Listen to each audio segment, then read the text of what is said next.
Morning to all of you. जैसा कि आप लोग देख पा रहे हैं, class 10 subject math exercise 5A। यहाँ क्वेश्चन नंबर 1 कर रहा है 5 में क्वेश्चन 1 कर रहा है निम्नलिखित में से प्रत्येक समांतर सीढ़ी के लिए प्रथम पद का सर्वांतर ज्ञात कीजिए। कह रहा है निम्नलिखित जो समांतर सीढ़ी है इसमें प्रथम पद ज्ञात करना है और क्या करना है, आपको सर्वांतर ज्ञात करना है। तो प्रथम पद को यहाँ से जैसे हम लोग देखेंगे तो पहला पद, दूसरा पद, तीसरा पद, चौथा पद, ऐसे first term, second term, third term, fourth term. तो प्रथम पद क्या आ जाएगा यहाँ पे 3। प्रथम पद को यहाँ से पद को लिखिए। प्रथम पद को ऐसे भी लिखते हैं, प्रथम पद को A1, द्वितीय पद को A2, तीसरे पद को A3, चौथे पद को A4, या बहुत बुक में इसको ऐसे भी लिखा है, प्रथम पद को T1, दूसरे पद को T2, तीसरे पद को T3, चौथे पद को T4, ऐसे भी लिख सकते हैं जो आपको अच्छा लगे। लेकिन इस बुक में यह दिया है कि प्रथम पद को लिखा है A1, तो हम भी लोग A1 लिखेंगे। तो प्रथम पद क्या होगा इसमें, तो 3 हो जाएगा। उसके बाद सर्वांतर कर रहा है, तो सर्वांतर निकालने के लिए सर्वांतर को D से रिप्रेजेंट करते हैं। और सर्वांतर का मतलब होता है किसी दो क्रमागत पदों का अंतर। किसी दो क्रमागत पदों का अंतर क्या होता है, सर्वांतर। तो सर्वांतर निकालने के लिए D1 इक्वल टू किसी दो क्रमागत पदों का अंतर। तो मान लीजिए T2 नहीं A1 लिखो यहाँ पे, A2 माइनस A1। तो A2 क्या है यहाँ पे, तो 1 है, और A1 क्या है, तो 3। तो क्या आ जाएगा -2। यहाँ से सर्वांतर ऐसे निकाल लेंगे। उसके बाद क्वेश्चन नंबर 2, क्वेश्चन नंबर 1 का 4। यहाँ भी A1 क्या आ जाएगा 0.6 और सर्वांतर D1 तो क्या आ जाएगा A2 माइनस A1। तो A2 की जगह पे क्या लिखेंगे 1.7 माइनस 0.6 इक्वल टू क्या आ जाएगा 1.1। यहाँ से ऐसे आप सॉल्व कर लीजिएगा। क्वेश्चन नंबर 2 में करा निम्नलिखित में से कौन कौन से समांतर श्रेणी में है। यदि कोई समांतर श्रेणी में है तो इसका समांतर ज्ञात कीजिए और अगला 3 पद भी ज्ञात कीजिए। तो सर्वप्रथम जब यह समांतर श्रेणी में होगा तो आपको ये जानना जरूरी है कि अगर कोई भी श्रेणी समांतर श्रेणी में तभी होगा उसका सर्वांतर क्या हो, इक्वल हो। जैसे यहाँ 3 पद मतलब 1 2 3 4 पद दिया है, तो 3 पदों का सर्वांतर निकालेंगे। और सर्वांतर क्या हो, यहाँ पे अगर इक्वल है तो क्या होगा, समांतर श्रेणी में है। अगर सर्वांतर इक्वल नहीं है तो यह समांतर श्रेणी में नहीं होगा। हम आशा करते हैं यहाँ तक आप लोग को क्लियर हो गया होगा। अब देखिए तो डी निकालना है, D1 इक्वल टू तो A2 माइनस A1। A2 क्या है यहाँ पे 4, A1 क्या है 2, तो 4 में 2 जाएगा तो 2। उसके बाद D2 equal to A3 minus A2। तो A2 क्या है यहाँ पे, A3 क्या है 8, A2 क्या है 4, तो क्या हो गया यहाँ पे 4। उसके बाद D3 तो A3 माइनस D3 बराबर होगा A4 माइनस A3। तो A4 क्या है यहाँ पे 16, और उसके बाद A3 क्या है 8, तो क्या आ जाएगा यहाँ पे बचेगा 8। अब देखिए आप लोग यहाँ देखिए D1 D2 D3 D1 does equal to D2 does equal to D3। इसलिए क्या होगा, इसलिए लिख दीजिएगा आप लोग, लिख दीजिएगा चूंकि D1 does equal to D2 D3, इसलिए क्या होगा दी हुई श्रेणी क्या होगी, समांतर श्रेणी में, दी श्रेणी समांतर श्रेणी में नहीं होगा। समांतर श्रेणी में दी श्रेणी समांतर श्रेणी में नहीं है, श्रेणी में नहीं है। उसके बाद अगला क्वेश्चन देखिए 3, क्वेश्चन नंबर 3। इसने करा 3 प्लस 2 3 प्लस 2 3 प्लस 3 2। इसमें देखिए समांतर फल निकालिए। इसमें भी तो इसमें सारा निकालेंगे D1 equal to A2 minus A1।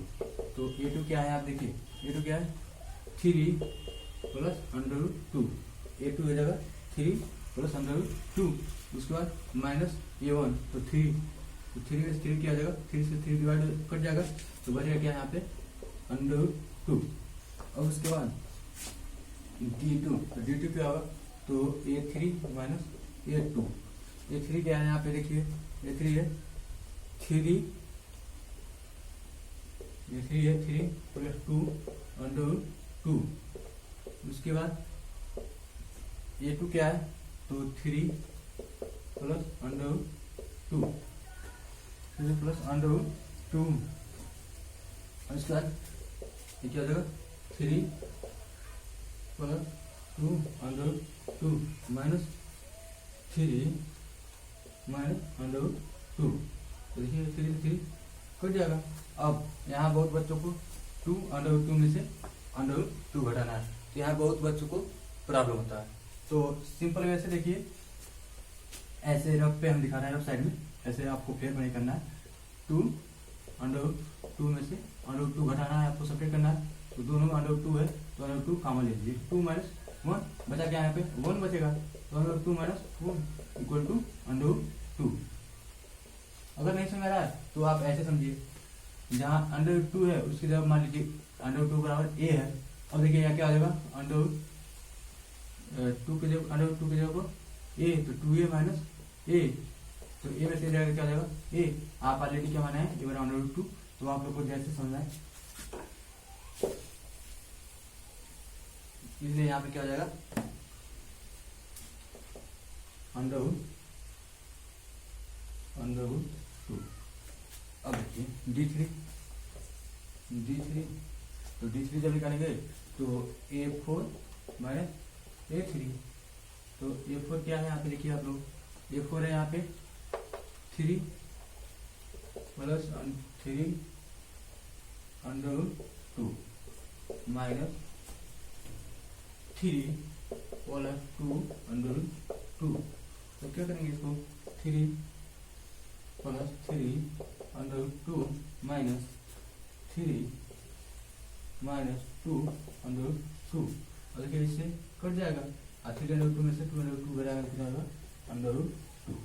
अब देखिए आप लोग यहाँ D1 equal to D2 equal to D3, देखिए यहाँ √2 D1 क्या है √2, D2 क्या है √2, D3 क्या है √2, तो D1 D2 D3 क्या इक्वल है, इसलिए क्या है दी श्रेणी क्या है, दी हुई श्रेणी समांतर श्रेणी में दी श्रेणी क्या है समांतर श्रेणी अर्थमेटिक प्रोग्रेशन समांतर श्रेणी समांतर श्रेणी में है, दी श्रेणी समांतर श्रेणी में है। अब बुक में क्या कर रहा है, यदि यह समांतर श्रेणी में है तो अगला 3 और पद भी ज्ञात कीजिए। तो अगला 3 और पद भी ज्ञात करने के लिए कह रहा है, तो अगला 3 पद यहाँ देखिए कितना पद दिया है, तो आप लोग जैसा कि देख पा रहे होंगे यहाँ 1 पद 2 पद 3 पद और चौथा पद भी दिया था यहाँ पे 3 √2। अगला 3 पद कह रहा है, मतलब 5वां पद 6ठा पद 7वां पद आपको ज्ञात करने के लिए कह रहा है।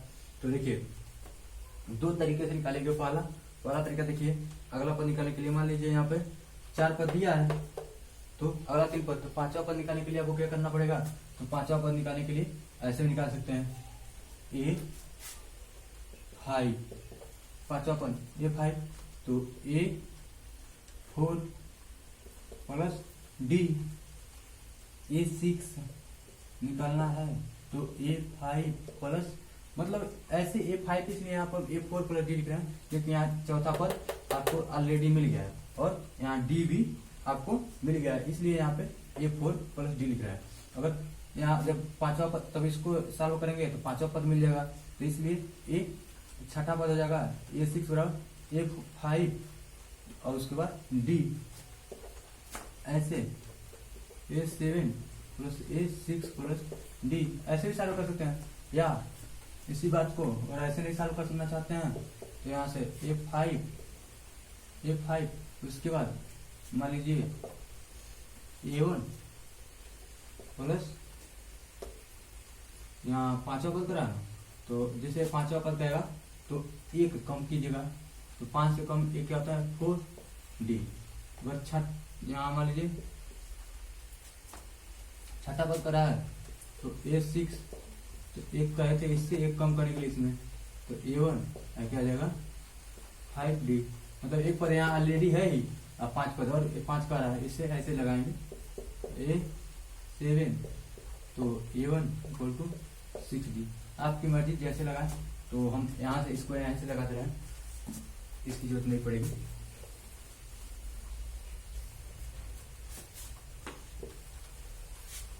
तो A5 देखिए यहाँ पे,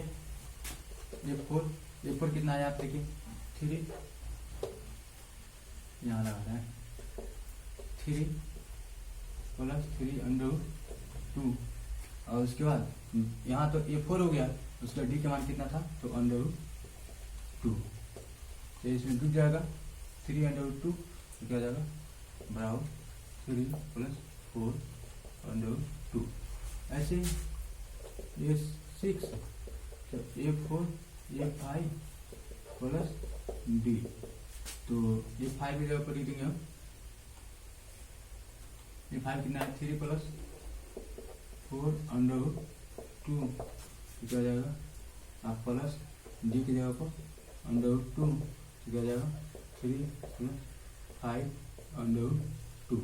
ऐसे आपको सातवां पद तो A6 प्लस D, तो एक जगह पर है देखिए A6 की जगह पर कितना है 3 प्लस 5√2, उसके बाद D क्या है √2, तो क्या जाएगा 3 प्लस 6√2। लेकिन आप लोग को अभी इसके बारे में बताए थे कि जैसे अगर सातवां पद आपको निकालने के लिए करा तो, या सातवां पद के लिए केवल इसको थोड़ा दिमाग में रखिएगा, हो सकता है बहुत इंपॉर्टेंट होता है, बहुत जगह या थोड़ा पूछता है, कभी कभी फंसने के लिए फंसाने के लिए पूछेगा, तो इसको ध्यान में रखे रहेंगे। लेकिन यहाँ देखिए A प्लस A या A1 मतलब पहला पद, कभी कभी A पहला पद के लिए A क्यों लिख देता है, कभी A1 लिखता है, तो A प्लस अगर आपसे सातवां करा है तो 6D, तो A क्या है आप देखिए A मतलब पहला पद तो 3, उसके बाद 6, D पे जब क्या है √2, देखिए A वाला और A वाला सेम आ रहा है, तो आपको यहीं से यहीं तक नोट करना है, इससे ये क्यों समझने के लिए बता रहे हैं।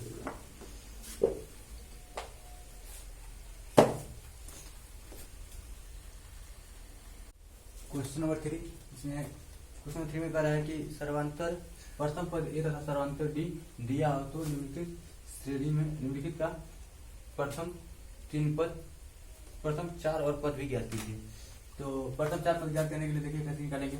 अभी को हम बताया कि A और D दिया तो कितना पद पूछेगा उसको हम निकालेंगे। देखिए तो A1 दिया है, A1 बराबर होता है A2 बराबर होता है A1 प्लस D, A3 बराबर A2 प्लस D, A4 बराबर A3 प्लस D। ऐसे लगाइए, यहाँ से देखिए ऐसे लगा सकते हैं यहाँ से। तो A1 की जगह पर क्या दिया है, A बराबर 10 दिया है, उसके बाद तो A1 क्या जगह 10, यहाँ देखिए A1 बराबर कितना दिया, तो A1 की जगह पर हम लिख सकते हैं 10 और D कितना है 10, तो जगह 20। ऐसे यहाँ A2 कितना है, A2 कितना मिल गया यहाँ पे 20, तो यहाँ A2 जगह 20 लिख सकते हैं, उसके बाद प्लस 10 तो जाएगा 30। और देखिए A3 कितना मिल गया 30, A3 यहाँ क्या है तो A3 की जगह 30 लिख देंगे, उसको प्लस 10 तो हो जाएगा 40। ऐसे भी लगा सकते हैं, अगर नहीं लगाना है, ऐसे नहीं लगाना चाहते हैं तो आपको ऐसे भी लगा सकते हैं कि ये क्या है, या अगर ऐसे नहीं लगाना चाहते हैं तो ये भी सही है, ऐसे भी लगा सकते हैं। अगर ऐसे नहीं लगाना चाहते हैं तो यहाँ से ऐसे भी लगा सकते हैं कि A1 बराबर A, A2 बराबर A प्लस D, A3 बराबर A प्लस 2D, A4 बराबर A3 बराबर A प्लस 2D, A4 बराबर A प्लस 3D। तो देखिए D की जगह पर कितना है, A की जगह पर 10 ऑलरेडी मिल गया है आपको। उसके बाद D की जगह पर तो A plus 10 plus 10 equal to 20। उसके बाद A प्लस A की जगह पर 10, उसके बाद 2 इंटू 10 तो 10 प्लस 20 बराबर 30, 10 2 into 3 3 into 10 equal to 10 plus 30 equal to 40। ऐसे भी निकाल सकते हैं। उसके बाद क्वेश्चन नंबर 3 का क्वेश्चन नंबर 4, इसमें ए दिया है और डी दिया है। उसको करा प्रथम 4 पद और 4 पद ज्ञात करना है। तो A1 equal to A, A2 equal to A1 plus D, A3 equal to A2 plus D, A4 equal to A3 plus D। तो A इक्वल टू क्या दिया है, -1.25। उसके बाद A1 क्या हो जाएगा, -1.25। उसके बाद प्लस D, तो प्लस माइनस क्या होता है, माइनस, इसलिए क्या हो जाएगा 0.75। इसको इसमें जो ऐड कर लेंगे तो 5 5 10 0 2 7 9 9 1 कैरी आया था, एक हाथ से आया था, कितना जगह 10 10 को 0, उसके बाद 1 1 2 यहाँ जगह डेसिमल। उसके बाद अगला A2 देखिए कितना आ गया 2 -2, तो -2 A2 है -2। और उसके बाद D -0.75। तो माइनस, दोनों माइनस है तो माइनस ले लेंगे, उसके बाद दोनों को ऐड कर लेंगे तो क्या हो जाएगा 2.75। इस तरह से ये क्या हो जाएगा, तो A3 क्या है -2.75 और -0.75। तो क्या हो जाएगा, इसमें ऐड हो जाएगा, तो हो जाएगा 5 5 D 10 और 10 14 और 15 और 3 हो जाएगा। यहाँ पे आपको -3.50। तो आप लोग ऐसे सॉल्व कर सकते हैं, या तो इस मेथड से भी इसको सॉल्व कर सकते हैं।